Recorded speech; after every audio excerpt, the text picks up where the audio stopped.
Hello. Welcome to my channel again. It's me, Sheila Lemon. So today, we're going to cook spring rolls or lumpia in Filipino. So I'm going to show it to you how I cook my spring rolls. Kasi iba't iba naman tayo the way we cook the spring rolls. But today, I'm going to show it to you my spring rolls, the way I cook my spring rolls. So first, I'm going to introduce the ingredients that we're going to use. So first, we have a 1 pound of ground pork. Pwede rin ho kayo maggamit ng ground chicken.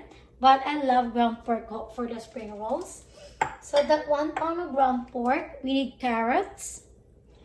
And we need singkamas. I'm using singkamas. Ito po siyang singkamas. You could buy that at a Walmart or Asian store. And we're going to use the celery. And of course, onion. And onion leaves. A 1 tablespoon of garlic. Chopped garlic. And we're going to use a shrimp cube and a pork cube.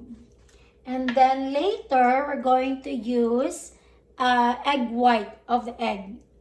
And then we're going to use, of course, a spring roll wrapper. And then we're going to put again, I love to use a sesame oil and garlic powder, pepper, and salt to taste. Okay, so let's start to cook our spring rolls for today. So let's start. So lulutuin ho natin lahat ng ingredients before natin i-wrap sa spring rolls wrapper. So ako, I use naluto lahat ng ingredients kasi yung iba, the way they cook the spring rolls, minsan, yung iba ho, mas gusto nila yung hilaw na ingredient na minimix nila lahat. So ako, I cook all the ingredients before I'm gonna wrap in a spring rolls wrapper. So I use again a coconut oil. And then let's saute the garlic. Let's saute the garlic. Then, i-wait lang ho natin a little brown. Ayan, parang nag-brown na siya, konti. Then, i-add natin yung onion. Saute the onion. Then, pagkatapos ng onion, isunod na ho natin yung ground pork natin.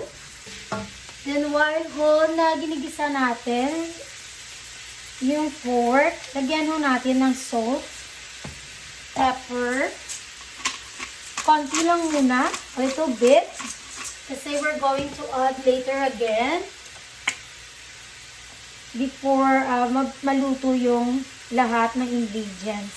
Kasi it's good to put a salt and a little pepper and garlic powder para ho ma-absorb ng meat yung salt at saka yung seasoning. Hintayin lang ho natin na magluto yung pork konti. Then, isunod na ho natin yung ibang ingredients. Ayan, medyo luto na ho yung pork natin. We're going to add the carrots. And then, our singkamas.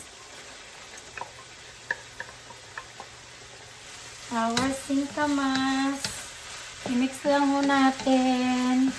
Hindi naman kailangan naluto talaga yung carrots at saka yung singkamas. You know why? Kasi mas masarap po kainin yung spring rolls na medyo malutong sa loob. And then we're going to add a celery. And then we're going to add our onion leaves. Ayan na ho siya. And we're going to put like a teaspoon of a sesame oil. Mahilig talaga ako sa sesame oil because I love the smell. Ayan. Then we're going to add the shrimp cubes.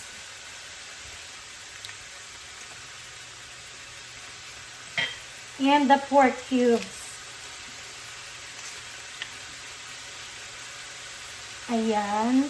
Ayan. Para ma-dissolve yung nor cubes natin. And then we're going to add again a garlic powder. Like a teaspoon. And then a pepper.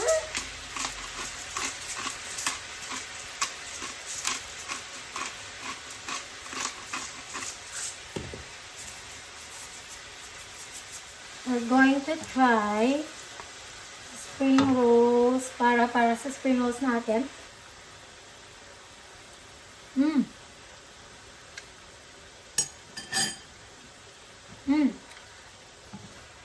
Perfect. You know why I use singkamas? Even to my siomai. Kasi kahit lutuin mo siya, kapag kumagat ka parang meron siyang crunchy. Like, parang pampagana ng kain yung singkamas. So, eto na yung niluto natin para sa spring rolls natin. So, I'm gonna show it to you how we wrap the spring rolls. Ito yung spring rolls wrapper natin. And gagamit tayo, we're going to use egg white. Okay? So, I'm gonna show it to you how to wrap the spring rolls. Like 1 tablespoon lang Yan. And we're gonna wrap like this, a triangle. Fold like that, side to side. Yan. Then, i-fold lang natin. And then, isara natin with sa edge na to, with egg white. Ayan, yan siya. And again, fold side to side. And then fold. Then isara lang natin with the egg whites. Close natin. Yan. Ito na So, eto na yung spring rolls natin. And then, nagpainit na ako ng mantika. So, we're going to try yung lasa niya. At saka, if you don't need to cook, you could put in a Ziploc and put in a freezer. Kasi tapos na kami mag-dinner, so I will keep it na lang some of the spring rolls in my freezer. So, let's try to cook. Painitin lang yung mantika. And then, i-deep fry na natin yung ating spring rolls. Ayan. Mag-prepare lang tayo ng spring roll sauce. It's called sweet and chili sauce for spring rolls. Ayan. Hintayin lang natin. Excited na ako tikman yung spring rolls ko with singkamas. Ayan, madali lang siyang lutuin. It's because it's already cooked inside. So, parang pinapaluto lang natin yung wrapper. Tapos na ito. Now, we're gonna drain here sa paper towel para ma-less yung oil. Eto na po yung spring rolls natin. I-try natin kung ano yung lasa ng spring rolls with singkamas. Try natin. Let's eat.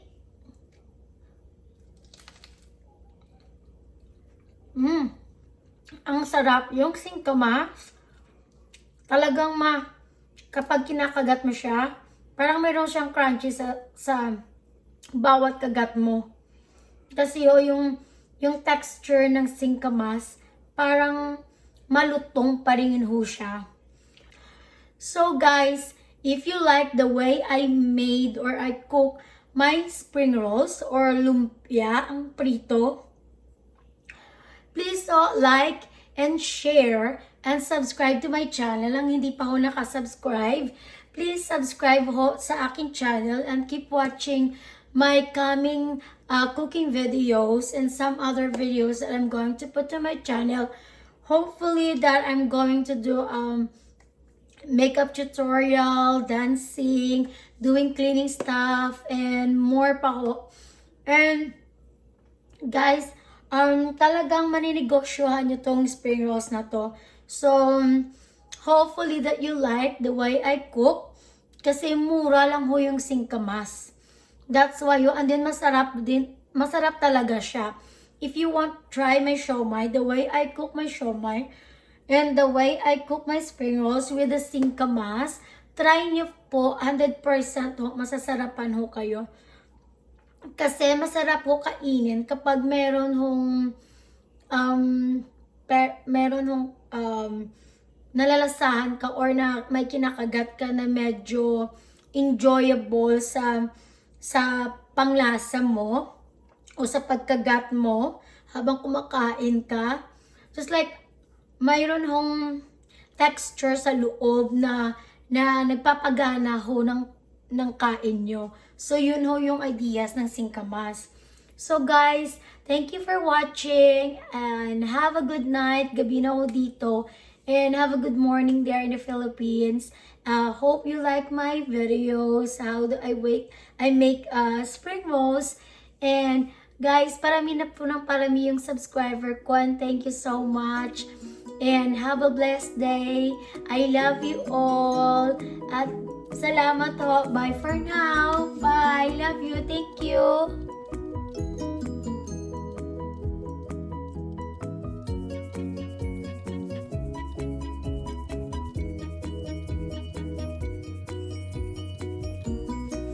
Sarap.